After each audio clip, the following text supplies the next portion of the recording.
I'm motivated by fear. Fear of fear. I hate being scared to do something. It's very simple. This is what I believe, and I'm willing to die for it. Yeah. Period.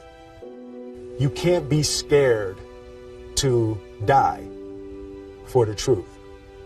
The truth is the only thing that's ever going to be constant. And you can't fear what might happen to you if you were to tell the truth. Because what happens to you if you don't tell the truth is worse than telling the truth will ever be. The first step before anybody else in the world believes it is you have to believe it. There's no reason to have a plan B because it distracts from plan A.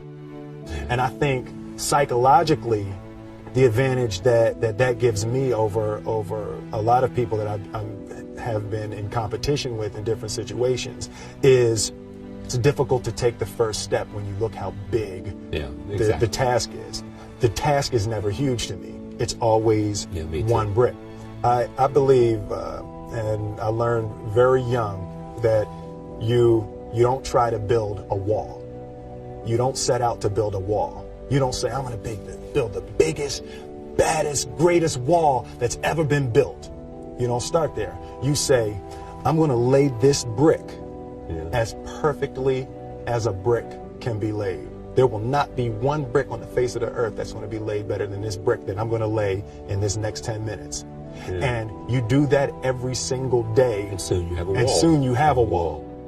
I've never really viewed myself as particularly talented. Where I excel is ridiculous, sickening work ethic. You know, while the other guy's sleeping, I'm working. While the other guy's eating, I'm working. The separation of talent and skill is one of the greatest misunderstood concepts for people who are trying to excel, who have dreams, that want to do things. Talent you have naturally. Skill is only developed by hours and hours and hours of beating on your craft.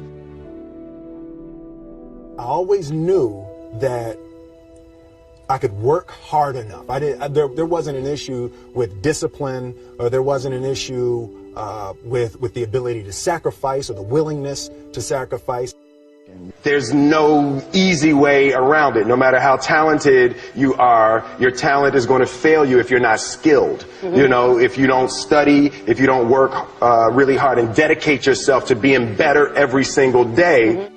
Mm-hmm. This one year, my father had his shop, and he decided for whatever reason that he wanted a new wall on the front of his shop. So he tore down probably about 16 feet high and probably about 30 feet long. He just completely tore the wall down, and my brother and I had to dig a 6-foot hole. We for the foundation. For the foundation. Right. We would mix in the concrete by hand. Yeah. A year and a half. We were building this wall for a year and a half. Every day after school, we would come and mixing concrete, putting it in the hole, doing it. And it was just myself and my little brother. And I remember standing back, looking at that wall, saying, there's going to be a hole here forever. A year and a half later, we laid the final brick.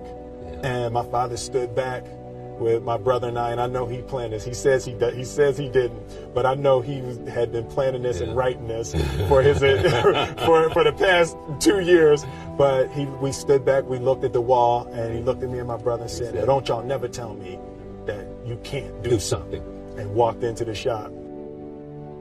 As a child, my parents always told me, you could be whatever you want to be, you could do whatever you want to do.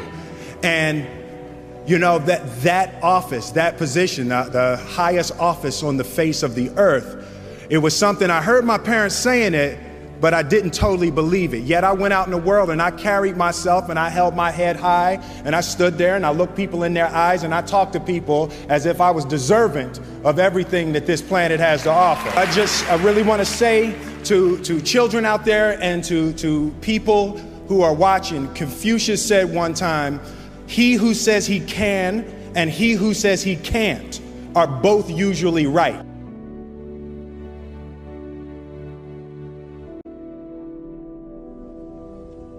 having the opportunity to study greatness. Anytime you have that opportunity, there are certain intricacies that will make clear who you are. It becomes that much more clear who you are.